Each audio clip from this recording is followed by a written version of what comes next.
जय हिंद प्यारे साथियों, स्वागत करता हूं आपका आपके अपने education buyer civil services YouTube channel में। स्टूडेंट्स, हमने एक नई शुरुआत की जिसमें साइंस एंड टेक के एमसीक्यू हमने टॉपिक वाइज आपसे चर्चा करने का विचार किया। उसमें ये क्लास नंबर आप देखोगे दूसरी है। एक क्लास आपको अपलोड करा दी गई है, अगर आपने नहीं देखी है तो देख लीजिएगा। अगर पहली बार चैनल पर आए हैं तो वीडियो को लाइक शेयर सब्सक्राइब कर लीजिएगा, और यदि education buyer civil service YouTube channel के मेंबर हैं तो मोस्ट वेलकम है, आनंद लीजिएगा, वीडियो को शेयर कीजिएगा। चलिए समय न गवाते हुए ये सेकंड क्लास में हम जो बात करेंगे, हम कोशिका और ऊतक मतलब सेल एंड टिश्यू से रिलेटेड देखने का प्रयास करेंगे। जितने भी एमसीक्यू आपके बनेंगे, जितने भी एमसीक्यू बनेंगे उस पर हम देखेंगे। और ये सारे के सारे एमसीक्यू जो पीवाईक्यू हैं, ये सर कौन से हैं? ये सब पीवाईक्यू हैं। किसी न किसी परीक्षा में, चाहे वो यूपीएससी और स्टेट पीसीएस व अदर कॉम्पिटिटिव एग्जाम में ये पूछे जा चुके हैं। क्लास को आगे बढ़ाने से पहले हमने यहाँ पर एक चित्र आपके सामने शो किया है।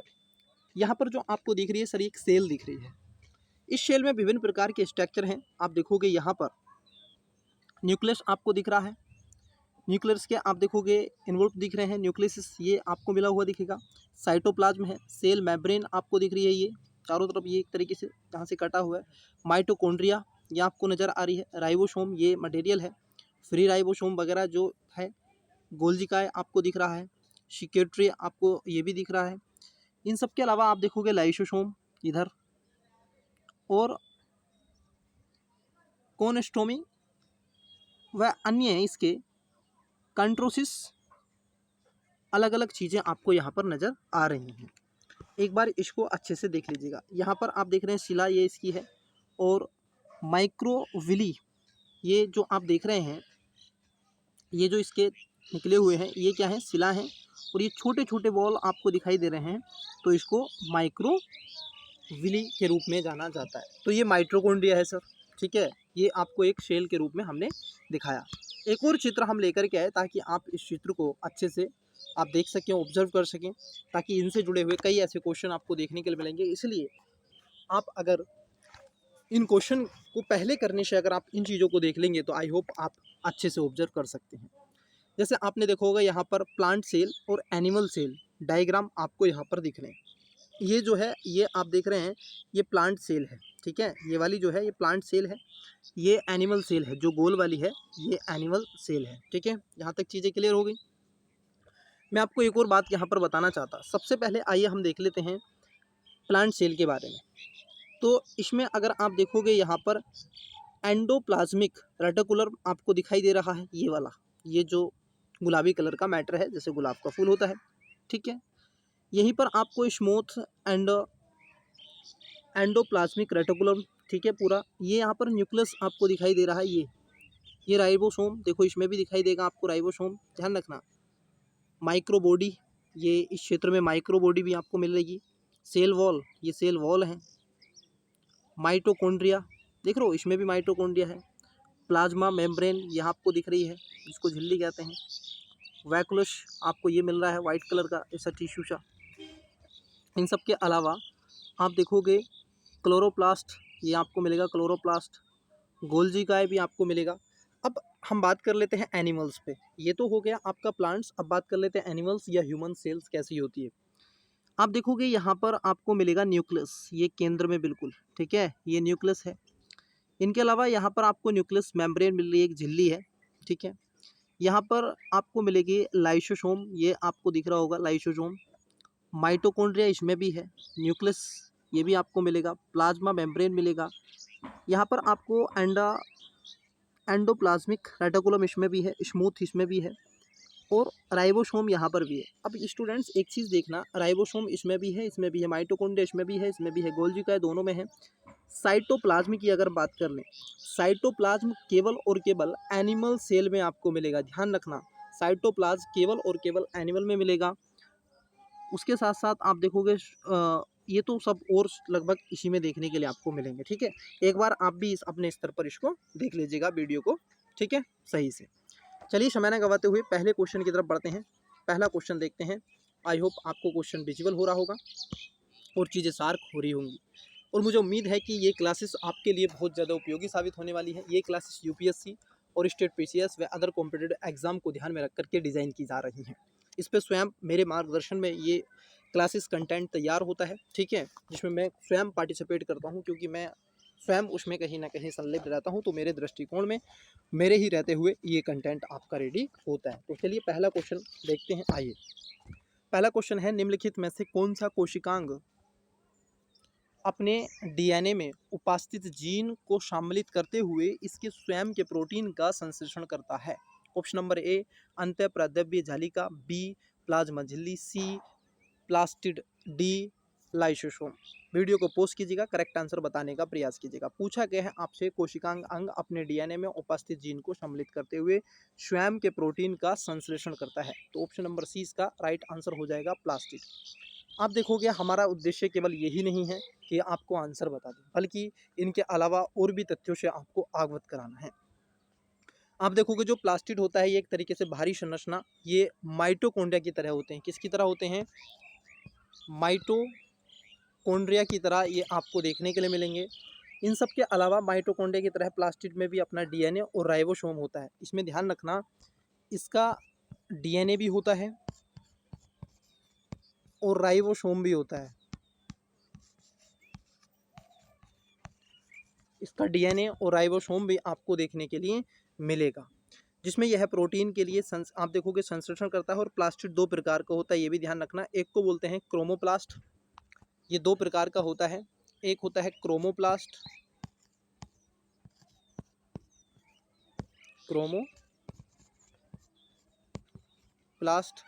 और दूसरा होता है, ये एक तरीके से रंगीन प्लास्टिड होता है। दूसरा होता है ल्यूकोप्लास्ट।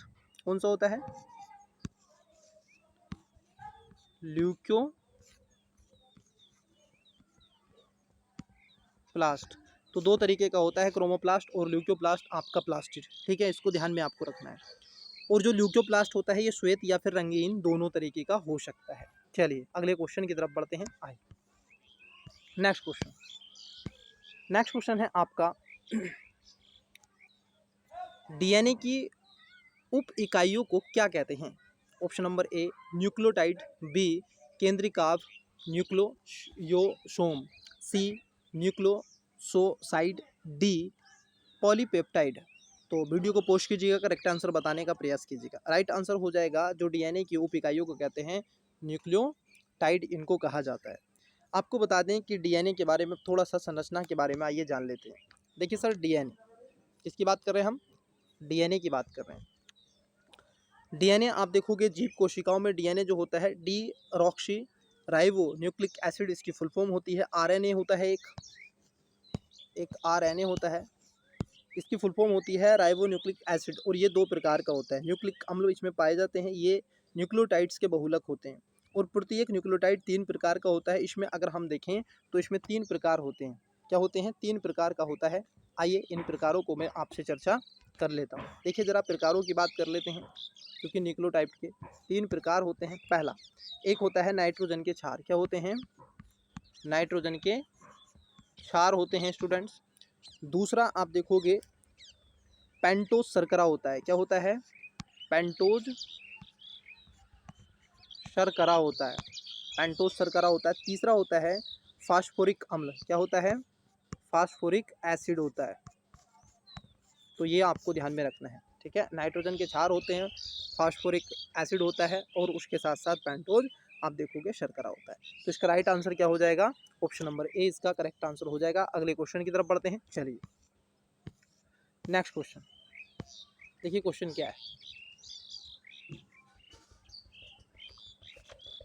क्वेश्चन आपसे पूछ रहे हैं, स्तनधारियों की कोशिकाओं में प्रोटीन के विषय में निम्नलिखित कथनों पर विचार कीजिए, कौन सा सही है? ठीक है, स्तनधारी मतलब जो दूध देते हैं, मैंने कल भी इनके बारे में आपको बताया, जो खास तौर पर बच्चे ज़्यादा देते हैं अपेक्षाकृत अंडों के, ठीक है, स्तनधारी को लेकर के पूछा जा रहा है, ठीक है।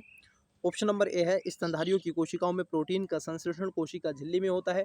बी, स्तनधारियों की कोशिकाओं में प्रोटीन का संश्लेषण कोशिका झिल्ली में नहीं होता है, बल्कि यह खाद्य से सीधे अवशोषित होते हैं। सी, स्तनधारियों में कोशिका में प्रोटीन का संश्लेषण रुक्ष मतलब अंतः द्रव्यवीय जालिका में होता है। डी, स्तनधारियों की कोशिकाओं में प्रोटीन का संश्लेषण गोल्जीय तंत्र मतलब उपकरण में होता है। वीडियो को पॉज कीजिए, इसका करेक्ट आंसर देखते हैं। इसका correct answer option number C हो जाएगा, क्योंकि आप देखोगे स्तनधारियों की कोशिकाओं में प्रोटीन का संश्लेषण रुक्ष और अंत द्रव्यपायी जो जालिकाओं में देखने के लिए आपको मिलेगा। आइए आप थोड़ा सा इसके बारे में समझते हैं। देखिए सर, होता क्या है, अंत जो प्रद्रव्य जालिका की हमने बात करी, ये सर होती क्या है, अगर आप देखोगे ये एक तरीके से चपटी नालिका दृश्य के समान होती है और अंत झिल्लियों से बनी होती है। इसको लाइपोप्रोटीन से बनी होती है और ये केंद्रक कोशिका झिल्ली में फैली होती है। ये दो प्रकार की होती है, एक होती है आप देखोगे खुदरी, एक होती है खुदरी, ठीक है, और एक होती है चिकनी।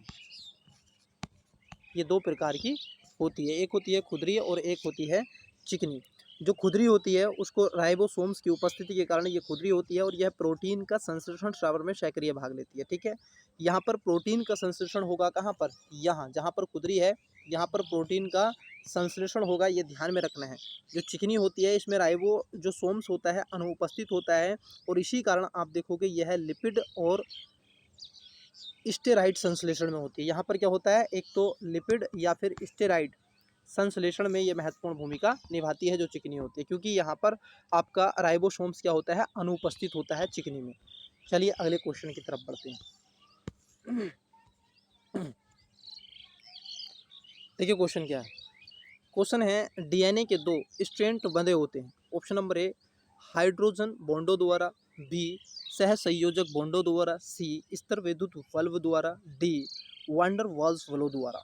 वीडियो को पॉज कीजिए, करेक्ट आंसर बताने का प्रयास कीजिए। इसका राइट आंसर हो जाएगा, आप देखोगे ऑप्शन नंबर ए हाइड्रोजन बॉन्डों द्वारा आपको ये बने हुए दिखाई देंगे डीएनए के दो स्टेट। चूँकि आप देखोगे डीएनए मूल रूप से एक आनुवंशिक पदार्थ होता है। क्या होता है, अगर हम डीएनए की बात कर लें तो डीएनए एक जेनेटिक मटेरियल होता है। क्या होता है, जेनेटिक मटेरियल होता है। इससे आप किसी की भी जांच पड़ताल कर सकते हैं। जो गुणों माता पिता संतानों आदि में कार्य करने डीएनए दो तरीके से आप देखोगे दो पॉलीन्यूक्लियोटाइड श्रृंखला से निर्मित होते हैं और इसमें 4 प्रकार के न्यूक्लियोटाइड्स आपस में जुड़े होते हैं और डीएनए स्ट्रेट आपस में आप देखोगे हाइड्रोजन बॉन्ड बनाने का प्रयास करते हैं। आइए मैं आपको दिखा देता हूं कैसे बनाते हैं। देखिए जरा आप समझें।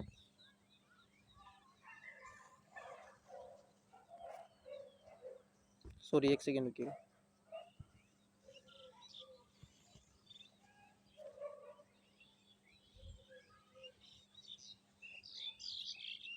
ठीक है,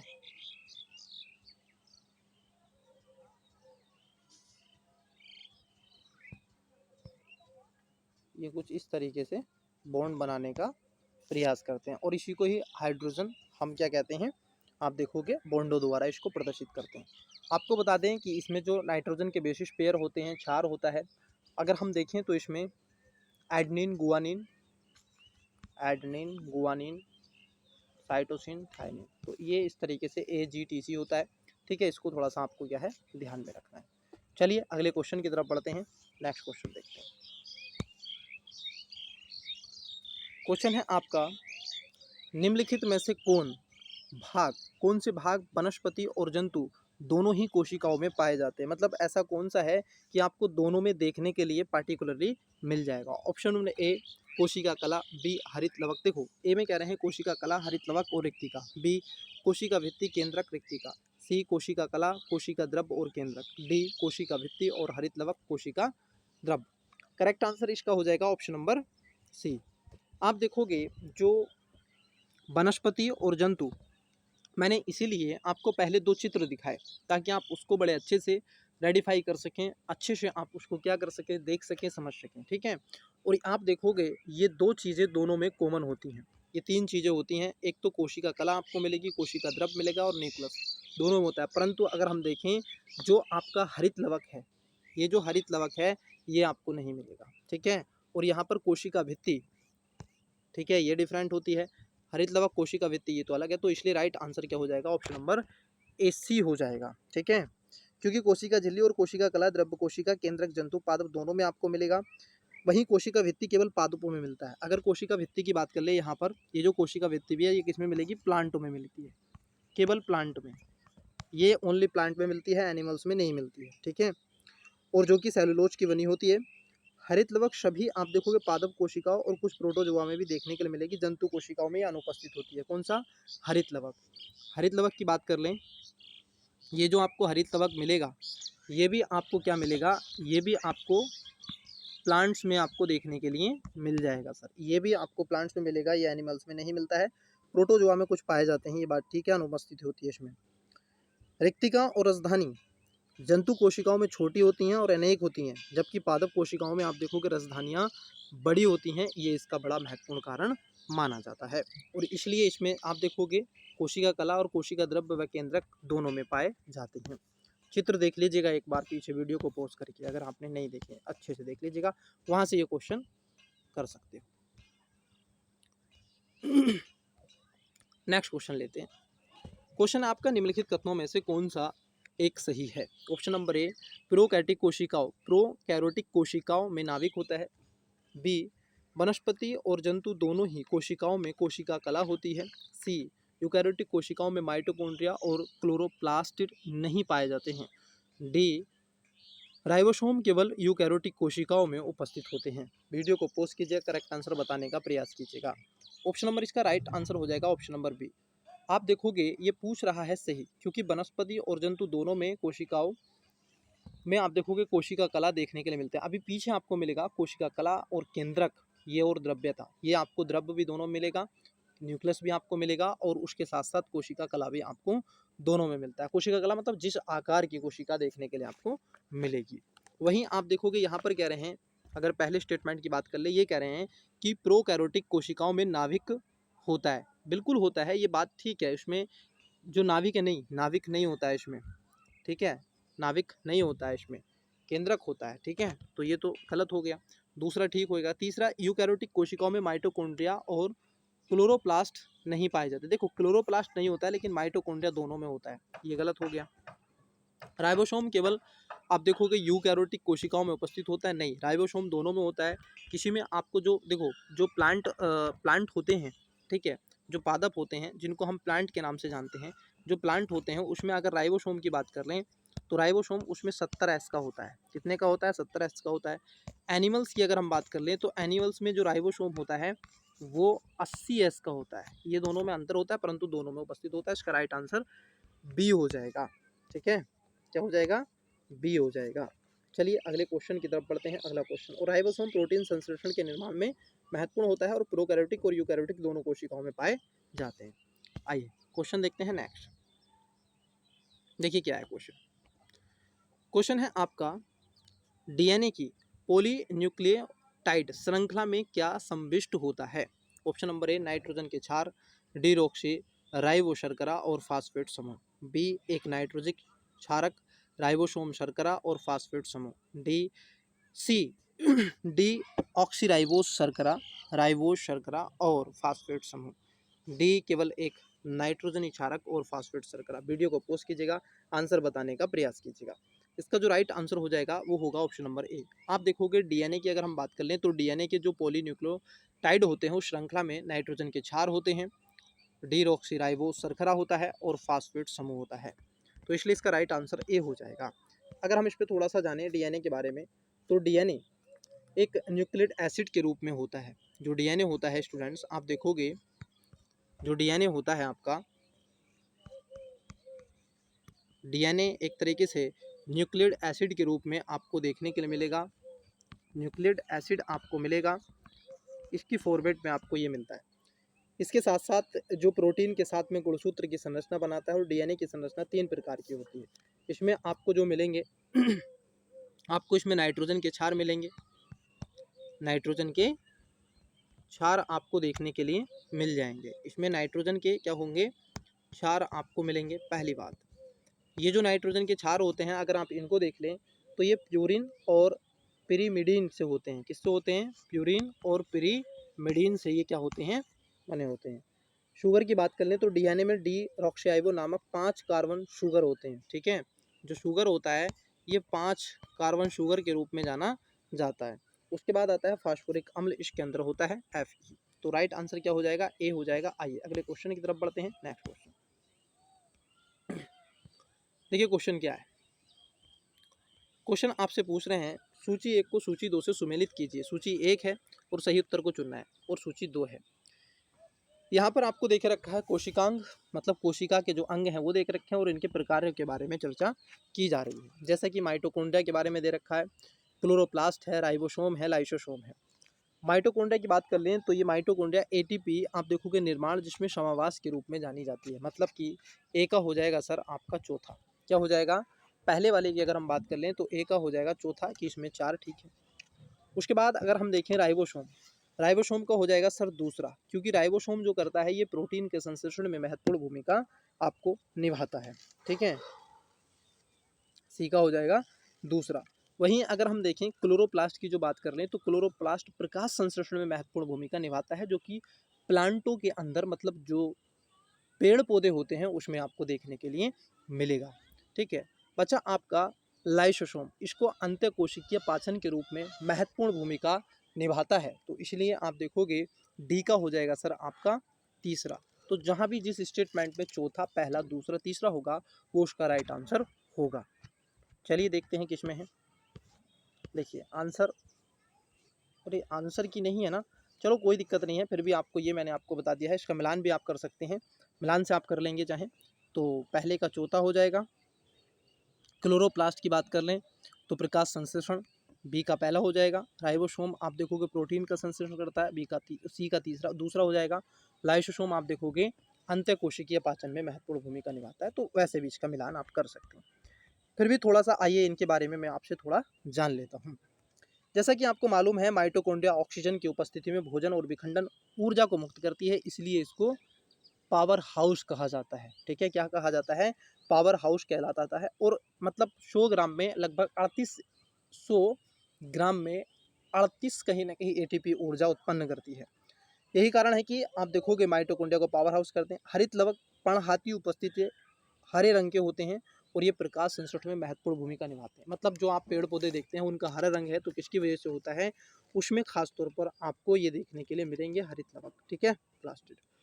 राइबोसोम आप देखोगे राइबो न्यूक्लिक अम्ल और प्रोटीन से बनी संरचना होती है, इसको राइबोसोम प्रोटीन संश्लेषण में महत्वपूर्ण भूमिका निभाते हैं। लाइसोसोम जंतु कोशिकाओं में प्रचुर मात्रा में पाया जाता है और ये गोल्जी कॉय बॉडी के रूप में आता है, अंतःकोशिकीय पाचन में महत्वपूर्ण भूमिका रखता है। कभी कभी आपको देखने को मिलेगा कि लाइसोसोम अपनी ही कोशिकाओं को क्या कर देता है, पाचन करके नष्ट कर देता है, और इसीलिए लाइसोसोम को ही आत्महत्या की क्या कहते हैं, थैली कहा जाता है। ये इसमें महत्वपूर्ण है, ठीक है। चलिए अगले क्वेश्चन की तरफ बढ़ते हैं। क्वेश्चन नेक्स्ट देखते हैं। देखिए सॉरी स्टूडेंट, चलिए मेरे गले में थोड़ा सा ऐसे मुझे लग रहा है कि इन्फेक्शन टाइप है, थोड़ी प्रॉब्लम हो रही है क्योंकि कंटिन्यूसली आपकी क्लास में ले रहा हूँ। आइए, मुझे सेल्फ स्टडी करनी होती है स्टूडेंट्स, आपके लिए पढ़ना पड़ता है और पढ़ना होता है और क्लास भी कंटेंट को रेडी करना होता है। उसके साथ साथ आप देखोगे फिर रिकॉर्ड क्लास करनी होती है, फिर आपको अपलोड करानी होती है, तो बहुत ज़्यादा बिजी शेड्यूल एक तरीके से मेरा रहता है, तो क्या कर सकते हैं। चलिए अगला क्वेश्चन देखते हैं। निम्नलिखित में से किस कोशिका अंगक से लाइसोसोम बनता है। अभी मैंने आपको बात की है इसके बारे में और मुझे लगता है कि आप इसका आंसर इजीली तरीके से दे सकते हैं। ऑप्शन नंबर ए केंद्रक, बी अंतःप्रदीप्ति जालिका, सी गोल्जिका और डी राइबोसोम। वीडियो को पॉज कीजिएगा, आंसर बताने का प्रयास कीजिएगा। तो करेक्ट आंसर आप देखोगे लाइसोसोम जो बनता है ये बनता है गोल्जिका से, तो इसका आंसर क्या हो जाएगा, सी इसका करेक्ट आंसर हो जाएगा। लाइसोसोम आप देखोगे जंतु कोशिकाओं में प्रचुर मात्रा में पाया जाता है। किसमें सर, जो एनिमल्स होते हैं, जो जंतु होते हैं एनिमल्स में, ये प्रचुर मात्रा में आपको मिलेगा, ठीक है, राइसोसोम लाइसोसोम।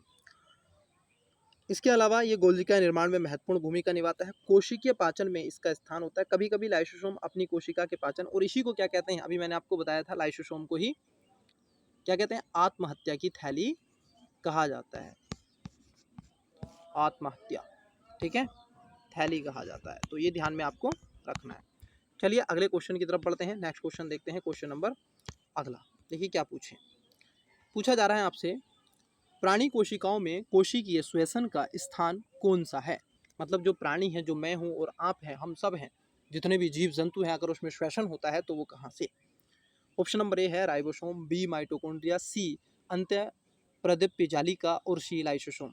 वीडियो को पॉज कीजिएगा, इसका आंसर आप ही कमेंट्स बॉक्स में स्टूडेंट्स क्या करेंगे, बताएंगे। मैं इसका आंसर नहीं बताऊंगा, ठीक है, जब मैं अगली क्लास इस पे लूँगा तो मैं इसका आंसर आपको सोल्व करवाऊँगा, ठीक है। लेकिन इसका आंसर आपको बताना है, मुझे वेट रहेगा आपके बहुत ईजी है ये, इसमें कोई ज़्यादा कुछ नहीं है कि बहुत ज़्यादा इसमें बर्डन हो, क्योंकि मैं इसको सोल्व कर चुका हूँ पिछले कई क्वेश्चनों में। अगले क्वेश्चन की तरफ बढ़ते हैं। चलिए नेक्स्ट क्वेश्चन लेते हैं। आइए देखिए क्या पूछे।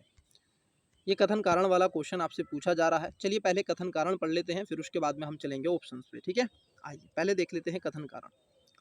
ये कह रहे हैं कि निम्नलिखित में से दो कथन हैं, कथन एक, कथन दो। आपको इनको कथनों को सावधानी पूर्वक परीक्षण करना है और नीचे दिए कूट का प्रयोग कर इन प्रश्नों के उत्तर चुनना है। पहला कथन है, अमीबा एक कोशिकीय जीव है और अकेली कोशिका जीवित जीव के सभी कार्यों को करती है। बात तो एकदम क्या है आपकी राइट है, क्योंकि कोशिका जीवित जीव की मूल इकाई है। क्या इसलिए अमीबा एक कोशिकीय जीव है? नहीं सर। दूसरा वाला भी ठीक है, लेकिन आप देखोगे ये इसकी स्पष्ट और सही व्याख्या नहीं करता है कि इसलिए तो नहीं होता कि कोशिकीय जो जीवित है वह जीव की एक मूल इकाई है तो इसलिए अमीबा एक कोशिकीय जीव होता है, ऐसा नहीं होता है, ठीक है। बातें यहाँ पर दोनों सही हो जाती हैं, परंतु इसकी व्याख्या सही नहीं होती है। ऑप्शंस देख लेते हैं। ये कह रहे हैं दोनों कथन व्यष्टि सत्य हैं और कथन दूसरा कथन एक की सही व्याख्या स्पष्टीकरण नहीं सर। ये इसकी सही व्याख्या नहीं करता है, जबकि दूसरा इसमें दोनों कथन व्यष्टि सही हैं किंतु कथन एक की सही स्पष्टीकरण नहीं है, इसलिए इसका करेक्ट आंसर बी हो जाना चाहिएगा। चलिए अगले क्वेश्चन की तरफ चलते हैं। नेक्स्ट क्वेश्चन आपसे पूछा जा रहा है, निम्नलिखित में से कौन सी एक उपअपचय की क्षमता पर्यावरण के प्रति अनुक्रिया, वृद्धि और जनन जैसे जीवन के गुणों को दर्शाने वाली लघुत्तम इकाई है? मतलब आपसे क्या पूछ रहे हैं, ये कह रहे हैं कि उपअपचय जैसे पर्यावरण है, इकोलॉजी इन्वायरमेंट है, और उसके प्रति अनुक्रिया मतलब उसके प्रति अडेप्टेशन है, ग्रोथ है आपकी, जनन, और आप देखोगे जीवन के गुणों को अगर दर्शाता है तो वो क्या है? ऑप्शन नंबर ए यहाँ पर जीन है, बी क्रोमोसोम, सी नाभिक, और डी आप देखोगे कोशिका। इसका राइट आंसर भी आप कमेंट्स बॉक्स में बताएंगे, ठीक है। बहुत ही ईजी क्वेश्चन है ये, बहुत ईजी क्वेश्चन। एक बार आप उन्हें भी पढ़ लेंगे तो यहाँ पर ठीक ठाक आपको नॉलेज मिल जाएगी सर, ठीक है। चलिए फिर भी मैं इसके बारे में आपको थोड़ा अवगत करा देता हूँ। देखिए इसका आंसर आप बताएंगे, लेकिन मैं आपको बताता हूँ ये क्या है मसला। स्टूडेंट्स आप देखोगे जो कोशिका कला हो जो कोशिका होती है, ठीक है, जिसको सेल कहते हैं, एक तरीके से ये किसी की भी आइडेंटिटी का एक बेसिक स्ट्रक्चर के रूप में काम करती है, एक बेस होती है सर। सेल जो है, ये जो सेल होती है ये एक बेस होती है किसी भी स्ट्रक्चर का, ठीक है। ये ध्यान में आपको रखना है, किसी भी स्ट्रक्चर का, बॉडी के स्ट्रक्चर का सेल, जो सेल हैं आपके अंदर, ठीक है, जो सेल्स हैं ये सभी आपको अपने पेरेंट्स से मिली हैं। आप कैसे हैं, क्या बोलते हैं, रंग क्या है, कैसी सारी चीज़ें ये कोशिका से आपको डिज़ाइन की जाती हैं। आप देखोगे जनन समर्थ के जीवों और सभी जीवों के लिए बहुत ज़रूरी होती है। कोशिका की अगर खोज की बात कर लें तो सबसे पहले किसने की थी? अगर सेल की बात कर लें तो सेल की जो खोज की थी आप देखोगे स्टूडेंट्स, ये रॉबर्ट हुक ने की थी। रॉबर्ट हुक ने कब की थी? 1665 में रॉबर्ट हुक ने की थी। लेकिन मैं आपको एक और बात बता दूं, इन्होंने मृत कोशिका की खोज की थी। किसकी बात की थी? मृत कोशिका की खोज की थी, और ये की थी तंबाकू के पत्ते पर। किस पे की थी? तंबाकू के पत्ते पर एक पत्ता पड़ा हुआ था तो उसमें जाली टाइप ऐसा दिखा, तो इन्होंने इसका रिसर्च किया था 1680 में। आप बताइएगा कि जीवित कोशिका की खोज किसने की थी? ये कमेंट्स बॉक्स में बताना है, और कब की थी ये भी आपको बताना है, ठीक है। इन सब के अलावा संसार की अगर सबसे छोटी कोशिका की बात कर लें, सबसे छोटी कोशिका कौन सी होती है आप बताइएगा। सबसे छोटी कोशिका को अगर हम देखें तो सबसे छोटी कोशिका होती है आपकी माइकोप्लाज्मा। क्या होती है? माइकोप्लाज्मा सबसे छोटी होती है, माइकोप्लाज्मा। और सबसे बड़ी की अगर हम बात कर लें तो सबसे बड़ी जो होती है वो होती है आपको शुतुरमुर्ग का अंडा, इसके लिए सबसे बड़ी होती है, ठीक है। क्या होती है सबसे बड़ी? शुतुरमुर्ग का अंडा। ये आपको, ठीक है, ध्यान में रहेगा कि शुतुरमुर्ग का अंडा सबसे बड़ी कोशिकाओं में जाना जाता है। आइए अगले क्वेश्चन की तरफ बढ़ते हैं। नेक्स्ट क्वेश्चन देखते हैं। क्वेश्चन है आपका अगला। क्वेश्चन आपसे पूछा जा रहा है महोदय, ये कह रहे हैं कि निम्नलिखित में से किसने कोशिका की खोज की थी? अब मैं इसका आंसर तो नहीं बताऊंगा, क्योंकि इसका एनालिसिस ही कर दिया तो आंसर बताने से क्या बनता है। तो इसका आंसर क्या करेंगे स्टूडेंट्स, आप इसका आंसर कमेंट्स बॉक्स में बताएंगे। बहुत ईजी क्वेश्चन हो गया है, ठीक है। हाँ, लेकिन यहाँ पर मैं आपको थोड़ा सा बता देता हूँ। यहाँ पर कुछ ऑप्शन हैं, चलिए मैं ही इसको सोल्व कराता हूँ, क्योंकि सोल्व करना बनता है, इसमें कुछ चीज़ें और भी एडवांस में आपको बतानी है। ल्यूवेनहॉक इसका राइट सॉरी रॉबर्ट हुक ने आप देखोगे क्या की थी, डेड कोशिका की खोज की थी, ठीक है, और 1665 में की थी, ये आपको पता है, ठीक है। इतना ही नहीं तो इसका आंसर तो भी हो जाएगा। लेकिन अगर हम बात कर ले ल्यूवेनहॉक, यहाँ पर एक नाम देके रखा है ल्यूवेनहॉक, इन्होंने क्या की थी, जीवित कोशिका की खोज की थी, ठीक है।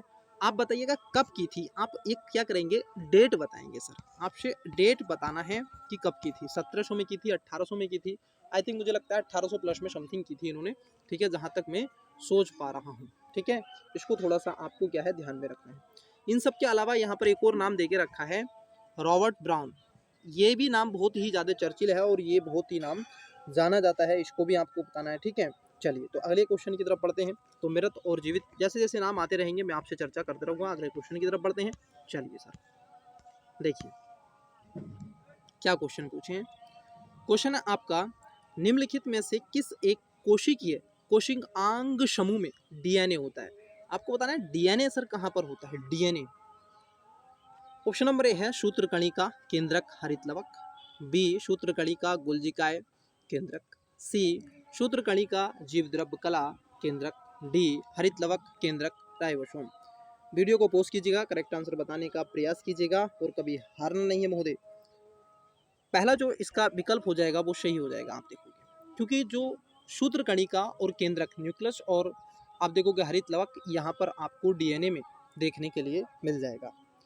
क्योंकि जो माइटोकॉन्ड्रिया में आप देखोगे खासतौर पर गोलाकार डीएनए होता है जिसमें 70 राइबोसोम पाया जाता है और ये प्रोकैरियोटिक कोशिकाओं लक्षण के रूप में आता है। इन सब के अलावा केंद्रक में आप देखोगे क्रोमोटीन डीएनए और प्रोटीन से बनी संरचना होती है। हरितलवक एक तरीके से क्लोरोफिल की उपस्थिति के कारण हरे रंग का होता है और इसमें डीएनए पाया जाता है। इट्स क्लियर है नो। अगले क्वेश्चन की तरफ बढ़ते हैं। चलिए देखिए क्वेश्चन क्या है। क्वेश्चन है आपका हिस्टोन प्रोटीनों के बारे में निम्नलिखित में से कौन सा सही है। ऑप्शन नंबर ए है हिस्टोन वे प्रोटीन होते हैं जो माइटोकॉन्ड्रिया झिल्ली में उपस्थित होते हैं, बी हिस्टोन वे प्रोटीन होते हैं जो डीएनए के साथ संगुणन में केंद्रक में मौजूद होते हैं, सी हिस्टोन वे प्रोटीन होते हैं जो साइटोसोल में लिपिड के साथ संबंध होते हैं, डी हिस्टोन वे प्रोटीन होते हैं जो साइटोसोल में कार्बोहाइड्रेट के साथ सहबंध होते हैं। तो वीडियो को पॉज कीजिएगा, करेक्ट आंसर बताने का प्रयास कीजिएगा। इसका राइट आंसर हो जाएगा ऑप्शन नंबर आप देखोगे बी, हिस्टोन वे प्रोटीन होते हैं खासतौर पर स्टूडेंट जो डीएनए के साथ में संगणन के केंद्रक के रूप में काम करते हैं। क्योंकि जो हिस्टोन है ये एक तरीके से आप देखोगे हिस्टोन जो प्रोटीन होता है ये यूकैरियोटिक कोशिकाओं में पाया जाता है। कहाँ पर मिलेगा आपको हिस्टोन प्रोटीन, ये जो हिस्टोन प्रोटीन है ये आपको मिलेगा यूकैरियोटिक में, ठीक है। कहाँ पर मिलेगा, यूकैरियोटिक कोशिकाओं में आपको देखने के लिए मिल जाएगा। यूकैरियोटिक खासतौर पर ह्यूमन से विशेष रूप से पाई जाती हैं। ये क्रोमेटीन पदार्थ होते हैं जो प्रोटीन के बने होते हैं, डीएनए के साथ ये क्या करते हैं संगुणन और केंद्रक में पाई जाती है। इसका right answer option number B हो जाएगा। अगले क्वेश्चन की तरफ बढ़ते हैं। नेक्स्ट क्वेश्चन देखिए सर, क्वेश्चन क्या है।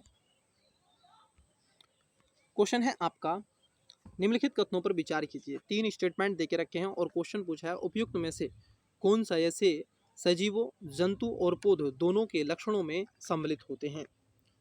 ऑप्शन नंबर स्टेटमेंट 1 है उत्सर्जन, दूसरा है उद्दीपन के प्रति अनुक्रिया, तीसरा है प्रजनन। ऑप्शन नंबर ए केवल 1 और 2, बी केवल 1 और 3, सी केवल 2 और 3, डी 1, 2 और 3। वीडियो को पोस्ट कीजिएगा और कमेंट्स बॉक्स में आंसर बताने का प्रयास कीजिएगा। आप देखोगे इसका correct answer option number D हो जाएगा, मतलब सभी यहाँ पर बातें ठीक हैं। उत्सर्जन उद्दीपन के प्रति अनुक्रिया और प्रजनन यहाँ पर भी जंतु और पौधे लक्षणों में सम्मिलित रूप से समान देखने के लिए मिलते हैं। आपको बता दें कि वातावरण होने के कुछ परिवर्तनों से जैसे कांटा चुभना, तो तेज प्रकाश, प्रिय व्यंजन इत्यादि के उद्दीपन होते हैं। सभी सजीव उद्दीपन के प्रति आप देखोगे अनुक्रिया होती है। छुई मुई का जैसे आप देखोगे जालवंती के पौधे की पत्तियां छूने पर अचानक से क्या हो जाती हैं, मुड़ जाती हैं, सिकुड़ जाती हैं, ऐसा लगता है कि एकदम छुई मुई की तरह, ठीक है। इन सब के अलावा यह पौधे उद्दीपन के प्रति अनुक्रिया करते हैं। और प्रजनन पौधों व जंतु दोनों होते हैं, परंतु दोनों में उनके तरीके क्या होते हैं, अलग अलग देखने के लिए आपको मिलेंगे। इसलिए इसका राइट आंसर क्या हो जाएगा, डी हो जाएगा, मतलब 1, 2 और 3। नेक्स्ट क्वेश्चन, आइए अगले क्वेश्चन की बात कर लेते हैं। क्वेश्चन है आपका, कोशिका के संदर्भ में निम्नलिखित कथनों पर विचार कीजिए। 3 स्टेटमेंट है। पहला, यह किसी जीव की सूक्ष्म जीवित संरचना है। दूसरा, सर्वप्रथम कोशिका की खोज रॉबर्ट हुक द्वारा की गई थी। तीसरा, सबसे छोटी कोशिका जीवाणु कोशिका तथा सबसे बड़ी कोशिका सबसे शतुरमुखी अंडा। उपयुक्त कथनों में से कौन सा ऐसे कथन सही है या फिर है? ऑप्शन नंबर ए केवल 1 और 2, बी केवल 1 और 3, सी केवल 3 और डी 1, 2 और 3। आप देखोगे इसका जो राइट आंसर हो जाएगा वो हो जाएगा ऑप्शन नंबर डी। इसमें तीनों बातें क्या हो जाती हैं आपकी करेक्ट देखने के लिए मिलती हैं। चलिए देखिए इसका सोल्यूशन देखते हैं क्या है। देखो मैं आपको बताना चाहता यहाँ पर तीनों बातें क्या हो जाती हैं आपकी करेक्ट हो जाती हैं। सूक्ष्म जीवों में आप देखोगे जीव की संरचना कोशिका ही होती है, क्योंकि वे अगर किसी भी आइडेंटिटी को देखना है, किसी जीव के बारे में हमें इंट्रोडक्शन चाहिए, किसी के बारे में बेस आइडेंटिटी पहचाननी है, तो उसका हम जीन देखेंगे, उसके हम कोशिका की बात करेंगे, उसकी कोशिका को जा करके उसका लेबोरेटरी में अध्ययन करने का प्रयास करेंगे, उसी से सारी चीज़ें होती हैं। सर्वप्रथम ये बात एकदम ठीक है कि रॉबर्ट हुक ने आप देखोगे 1665 में मृत कोशिका की खोज की थी, ठीक है। और सबसे छोटी कोशिका जीवाणु की होती है और सबसे बड़ी कोशिका शुतुरमुर्ग का अंडा होता है, इसमें कोई दोहराग्रह नहीं है। अगले क्वेश्चन की तरफ बढ़ते हैं। चलिए अभी मैंने इसके बारे में आपको बताया भी था। देखिए अगला क्वेश्चन क्या पूछे? क्वेश्चन है आपका, कोशिका के संदर्भ में निम्नलिखित कथनों पर विचार कीजिए। 3 स्टेटमेंट हैं। ये रिपीट क्वेश्चन हो गया है, ये रिपीट क्वेश्चन है। अगले क्वेश्चन की तरफ ये न्यू क्वेश्चन है, वो क्वेश्चन रिपीट हो गया था स्टूडेंट। देखिए निम्नलिखित कथनों पर विचार कीजिए। 4 स्टेटमेंट है और पहला स्टेटमेंट है अमीबा, दूसरा है पैरामीशियम, तीसरा है मुर्गी का अंडा, चौथा है श्वेत रक्त कोशिकाएं जिसको WBC कहते हैं। उपर्युक्त में से कौन एक कोशिकीय अन सेलुलर संरचना के उदाहरण है? ऑप्शन नंबर ए केवल 1 और 2, बी केवल 2 और 4, 3 और 4, सी केवल 1, 2 और 4, डी 1, 2, 3 और 4। वीडियो को पॉज कीजिएगा, करेक्ट आंसर बताने का प्रयास कीजिएगा। इसका राइट आंसर स्टूडेंट्स हो जाएगा ऑप्शन नंबर डी। इसमें क्या है, सारी बातें ठीक है, मतलब पहला, दूसरा, तीसरा, चौथा, चारों के चारों ठीक है। आपको बता दें कि एकल जो सिंगल सेल से बनी हुई संरचना होती है जिसको यूनिसेलुलर संरचना कहलाती है, जिसको एक कोशिका कहते हैं। अमीबा, उसके साथ साथ पैरामीशियम मुर्गी का अंडा और सभी अनिश्चित अंडे जो होते हैं श्वेत रक्त कोशिकाएं और सभी एकल संरचनाएं होती हैं। जीव जिनका शरीर आप देखोगे एक से अधिक कोशिकाओं से बना होता है उसको मल्टी सेलुलर कहते हैं, मतलब बहुकोशिकीय उसको जीव को कहते हैं। जैसे आप हैं और मैं हूँ, ये बहुकोशिकीय। हमारे शरीर में विभिन्न प्रकार की कोशिकाएं आपको देखने के लिए मिलेंगी।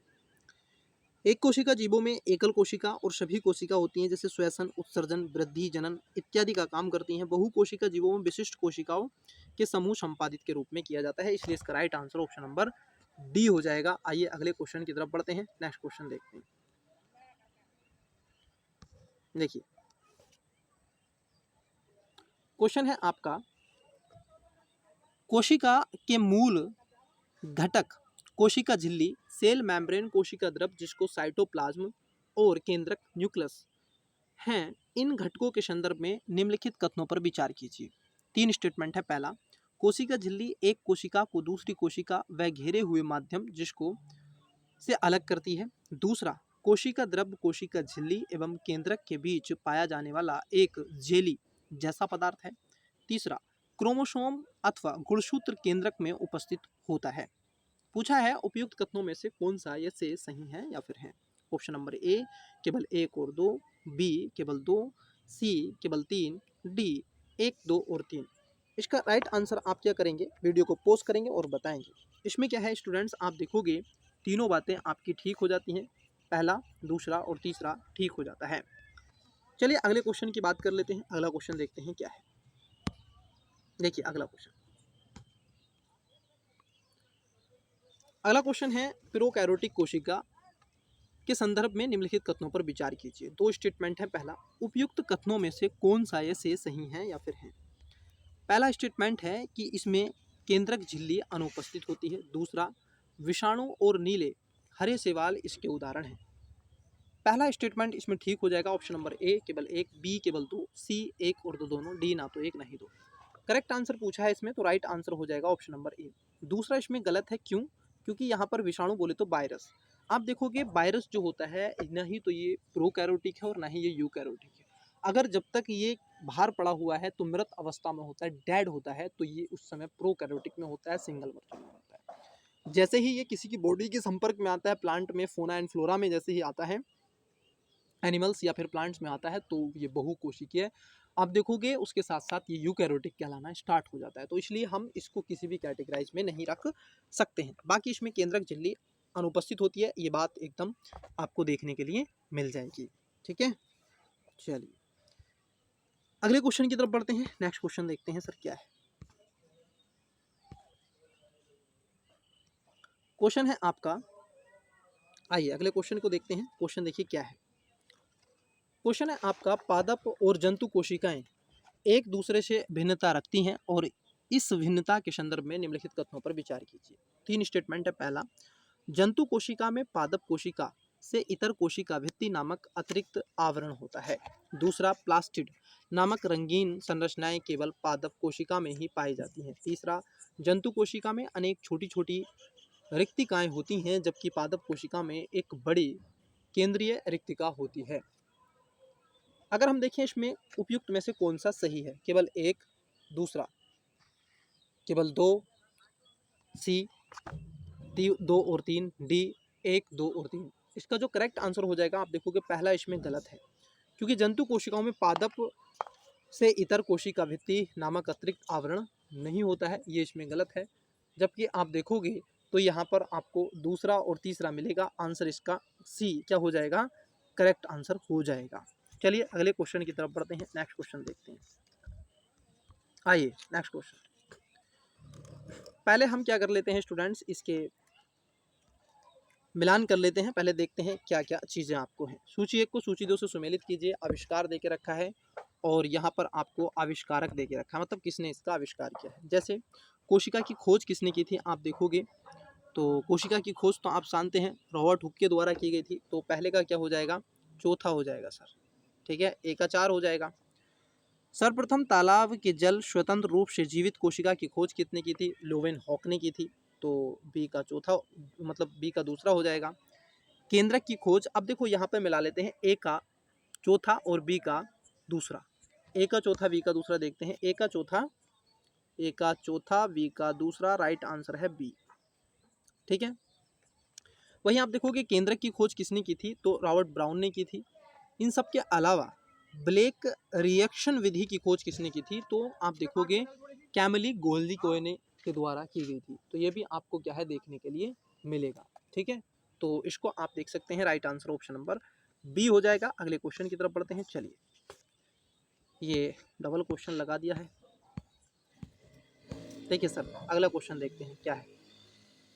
अगला क्वेश्चन है आपका, कोशिका में उपस्थित प्लाज्मा झिल्ली, प्लाज्मा मेम्ब्रेन और शेल मेम्ब्रेन निम्नलिखित में से किससे या किनसे निर्मित होती है। Option number A protein, B वसा, सी लिपिड, डी ए और सी। आप देखोगे इसका राइट आंसर हो जाएगा ऑप्शन नंबर डी, मतलब ए और सी से होता है, प्रोटीन और लिपिड से जो प्लाज्मा मेम्ब्रेन और शेल आप देखोगे मेम्ब्रेन निर्मित होते हैं। ठीक है, चलिए अगले क्वेश्चन की तरफ बढ़ते हैं। नेक्स्ट क्वेश्चन देखते हैं। क्वेश्चन है आपका, कोशिका में पाए जाने वाले क्रोमोसोम के संदर्भ में निम्नलिखित कथनों पर विचार कीजिए। ठीक है, ये आपसे पूछ रहा है। देखिए सर क्या कह रहे हैं, ये 3 स्टेटमेंट है। पहला, ये कोशिका के केंद्रक में उपस्थित होते हैं। दूसरा, ये डीएनए तथा प्रोटीन से निर्मित होते हैं। तीसरा, ये आनुवंशिक गुणों के लिए उत्तरदायी होते हैं। उपयुक्त कथनों में से कौन सा ये से सही है। ऑप्शन नंबर ए केवल 1 और 2, बी केवल 1 और 3, सी केवल 2 और 3, डी 1, 2 और 3। इसका जो राइट आंसर हो जाएगा वो हो जाएगा ऑप्शन नंबर क्या हो जाएगा, डी हो जाएगा, 1, 2 और 3 इसका करेक्ट आंसर हो जाएगा। चलिए अगले क्वेश्चन की तरफ बढ़ते हैं। नेक्स्ट क्वेश्चन देखने का प्रयास करते हैं। पहले क्वेश्चन पढ़ लेते हैं, फिर हम आएंगे उसके आंसर पर। प्रोकैरियोटिक और यूकैरियोटिक कोशिका में अंतर के संदर्भ में निम्नलिखित कथनों पर विचार कीजिए। 3 स्टेटमेंट है। पहला, सामान्यतः प्रोकैरियोटिक कोशिका आकार में बड़ी जबकि यूकैरियोटिक कोशिका आकार में छोटी होती है। दूसरा, प्रोकैरियोटिक कोशिका में केंद्रक झिल्ली अनुपस्थित होती है जबकि यूकैरियोटिक कोशिका में केंद्रक झिल्ली उपस्थित होती है। तीसरा, प्रोकैरियोटिक कोशिकाओं में एक क्रोमोसोम होता है, जबकि यूकैरियोटिक कोशिकाओं में एक से अधिक क्रोमोसोम देखने के लिए आपको मिलेंगे। पूछा है उपयुक्त कथनों में से कौन सा या से सही है या फिर है। ठीक है, ये आपसे पूछ रहा है। ऑप्शन नंबर पहला कह रहा है केवल 1 और 2, बी कहता है केवल 1 और 3, सी केवल 2 और 3, डी 1, 2 और 3। इसका राइट आंसर क्या हो जाएगा, आप देखोगे करेक्ट आंसर हो जाएगा सी। इसमें पहला गलत है, दूसरा ठीक है। ठीक है, यूकैरियोटिक और प्रोकैरियोटिक कोशिकाओं की बात कर लें, इसमें थोड़ा अंतर की बात कर लें तो जो प्रोकैरियोटिक कोशिका ये आकार में छोटी होती है और उसके साथ साथ आप देखोगे अस्पष्ट केंद्रक होता है, केंद्रक झिल्ली अनुपस्थित होती है, क्रोमोसोम 1 होता है, कोशिकांग अंग इसमें अनुपस्थित होता है। ठीक है, वहीं यूकैरियोटिक में ये आकार इसका बड़ा होता है, केंद्रक इसमें पाया जाता है और केंद्रक झिल्ली इसके अंदर पाई जाती है, क्रोमोसोम 1 से अधिक होते हैं और कोशिकांग अंग इसमें झिल्ली युक्त होते हैं। चलिए अगले क्वेश्चन की तरफ बढ़ते हैं, नेक्स्ट क्वेश्चन देखते हैं। देखिए क्वेश्चन क्या है। क्वेश्चन है आपका, निम्नलिखित कथनों पर विचार कीजिए। चार, इसमें देखो 5 स्टेटमेंट हैं।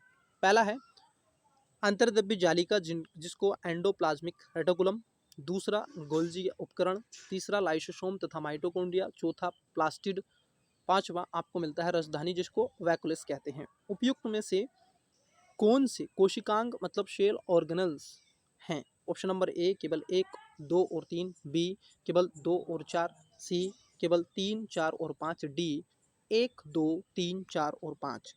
इसका जो राइट आंसर हो जाएगा वो है ऑप्शन नंबर, आप देखोगे डी। इसमें सभी बातें क्या हैं आपकी ठीक हो जाती हैं, जो कि एक तरीके से सेल ऑर्गन्स के रूप में जानी जाती हैं। ठीक है, चलिए नेक्स्ट क्वेश्चन की तरफ बढ़ते हैं, अगला क्वेश्चन देखते हैं। इजी सा क्वेश्चन था, इसमें कुछ ऐसा खास नहीं था। आइए अगला क्वेश्चन देखिए क्या है। पहले क्वेश्चन पढ़ लेते हैं, फिर उसके बाद आंसर पे आएंगे, ऑप्शंस पे आएंगे।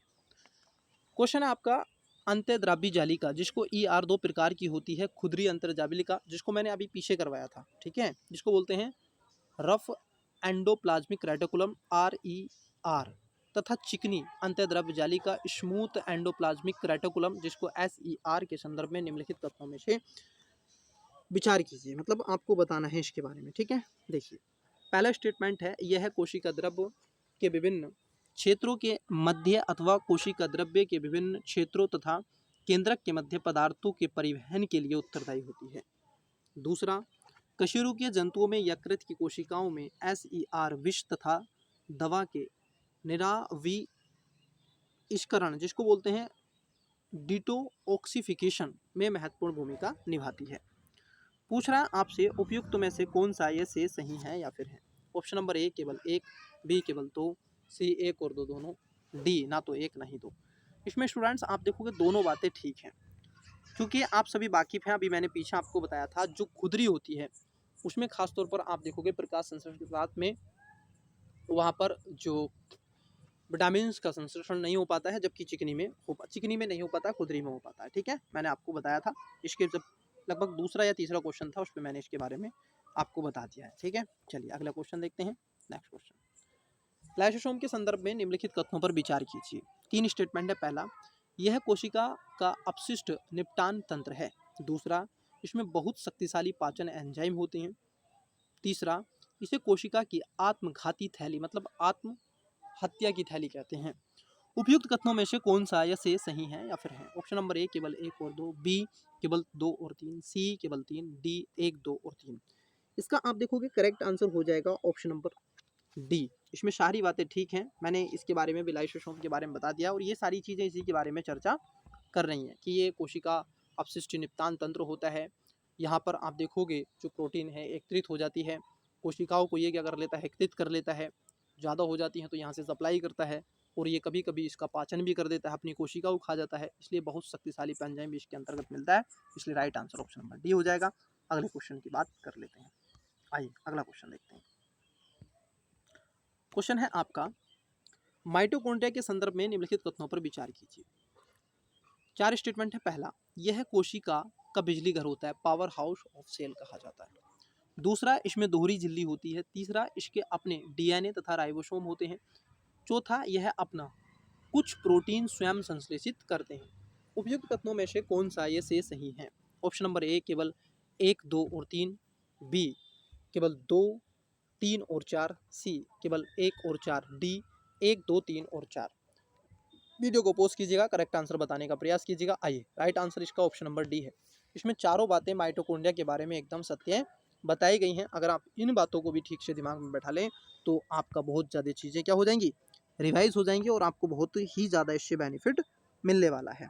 ठीक है, चलिए आपको ये जानते हैं यहाँ पर आपके क्या होती है, ऊर्जा देखने के लिए मिलती है। यहाँ से एटीपी का उत्सर्जन यहाँ से होता है, इसलिए इसको पावर हाउस के रूप में भी जाना जाता है। चलिए अगले क्वेश्चन की तरफ बढ़ते हैं, अगला क्वेश्चन देते हैं। आइए अगला क्वेश्चन देखते हैं। देखिए क्वेश्चन क्या है। क्वेश्चन है आपका, निम्नलिखित पर विचार कीजिए। 3 स्टेटमेंट है। पहला रक्त, दूसरा पेशी, तीसरा है फ्लोएम। उपयुक्त में से कौन सा ये से ऊतक का उदाहरण है? ऊतक मतलब टिश्यू। ऑप्शन नंबर ए केवल 1, बी केवल 2 और 3, सी केवल 3, डी 1, 2 और 3। स्टूडेंट्स वीडियो को पोस्ट करके करेक्ट आंसर बताने का प्रयास कीजिएगा। आइए आप देखोगे इसका राइट आंसर क्या है, ऑप्शन नंबर डी हो जाएगा। तीनों ही बातें यहाँ पर ठीक हैं कि रक्त, पेशी और फ्लोएम ये तीनों ही क्या होते हैं, आपके टिश्यू आपको देखने के लिए मिल जाते हैं।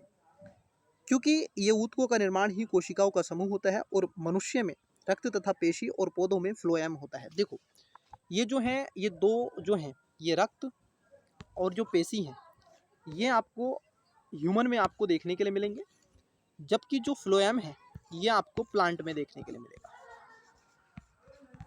ठीक है, ये आपको ध्यान में रहना चाहिए। और इन्हीं टिश्यू से मिलकर बनती है आपकी सेल और इन्हीं सेलों के निर्माण से बनती है आपकी बॉडी। ठीक है, आइए अगले क्वेश्चन की तरफ बढ़ते हैं। देखिए क्या है क्वेश्चन है आपका, निम्नलिखित विशेषताओं पर विचार कीजिए।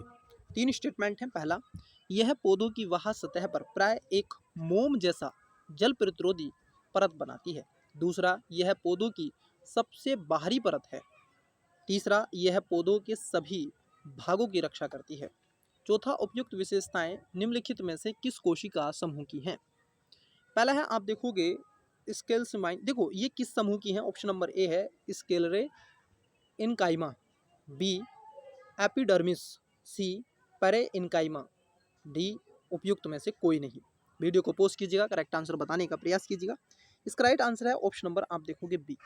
ये सभी की सभी जो बातें चर्चा हो रही हैं ये एपिडर्मिस के बारे में चर्चाएं हो रही हैं और ये पौधों की बाहर सतह पर होती है और मोम जैसी पतली आपको प्रतिरोधी मिलती है।